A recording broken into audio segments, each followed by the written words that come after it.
Welcome to Drill Down Earnings with the latest quarterly results from Arista Networks, if you will. This is the business story behind one stock on a move. I'm Cory Johnson, Chief Market Strategist for Epistrophy Capital Research. We look at the business stories behind one stock on a move and look at the 50 most important companies in technology. Arista is that indeed. Q1 earnings out were better than Wall Street expected, but we don't care about Wall Street. We care about the businesses. We care about the technology. And this business did really well. So revenues of $2.05 billion, up 28% on a year-over-year basis. Really nice 64.1% gross margins on a non-GAAP basis. This business is just doing great. It's a cloud monster when it comes to the routing of information, and their enterprise business just doing really, really well here. So growth, as I mentioned, really re-accelerating 28% on a year-over-year basis, and growth had been kind of starting to slow down a little bit, although still growing. With law of large numbers not seeming to affect these guys who are actually growing faster than they were a couple of quarters ago. And operating margins, 47.8%, really nice. And they're managing their books really well. Their accounts receivable doing really well. Their day sales outstanding is of 64 days, so they're real collecting from their customers. Let's talk about some of the things driving this. So CEO Jayshree Ullal, I said, she reiterated their annual revenue target of $750 million, despite concerns about the global economy and tariffs, and we're going to talk about that because tariff-related uncertainty, especially what's going to happen in July 9, caused them to issue guidance that wasn't super strong.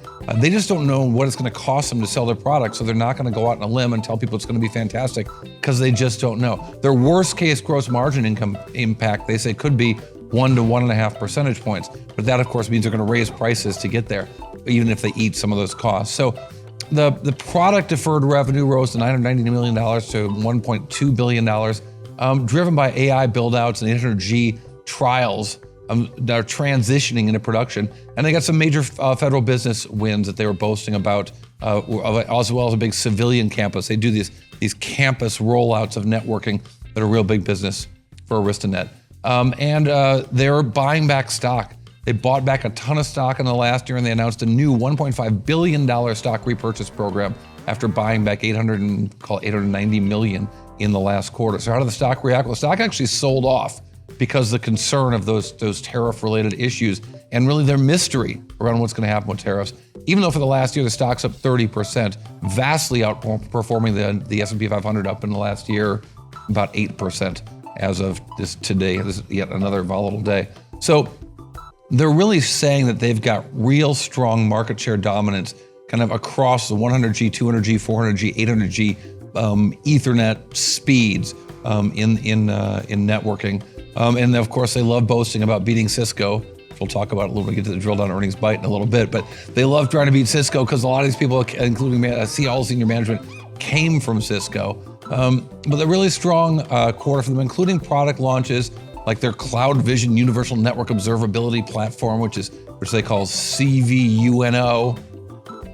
It's focused on AI, and it's focused on enhanced troubleshooting of networking problems in AI data, which of course is so crucial because data is everything. Keeping data alive during AI training is so important. And when they talked about what's happening with tariffs, though, it was kind of an amazing statement from the CEO, Jayshree Ullal, talking about what they tried to do to anticipate what the tariffs were going to be, because they didn't know, and what they had to do to adapt midstream, literally in the middle of the ocean. Listen to what she had to say. When we began this adventure on tariffs, we were actually trying to get out of Mexico as fast as we could because the expectation was Mexico would have a tariff in Q1.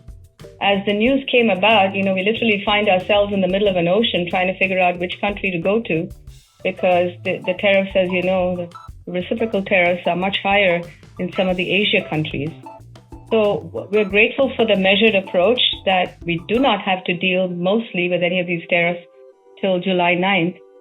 We are absorbing whatever tariffs we do have to deal with from China and other things.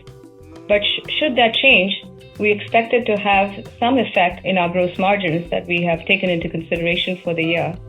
And some we will absorb and some we may potentially have to pass to our customers. But we don't know what we don't know. So we can just go at this one quarter at a time. I suspect that's not the last we're going to hear about adventures in tariffs on these technology earnings calls. All right, what's it all mean? What's your big drill on earnings takeaway? What do you want to remember about this Arista Net really strong first quarter? Well, I'll tell you. Arista Net Q1 earnings, the essential summary tells you that they had 2.005 billion in revenue, really strong for this company. And the first time they've ever done a quarter this big, 28% growth on a year-over-year basis. But the one number that tells you a whole lot, the one number they would like to tell you about a whole lot, is 33.4%. They say they have 33.4% of the routing business. If you strip out the 10 gigahertz blade servers, of which Cisco sells, I don't know, probably less than $100 million of which, and Arista does not. But nonetheless, Arista doing really well in the business of networking here, crossing over, according to some market analysts, the best that even Cisco could do. All right, thanks for checking out Drill Down Earnings. I'm Cory Johnson.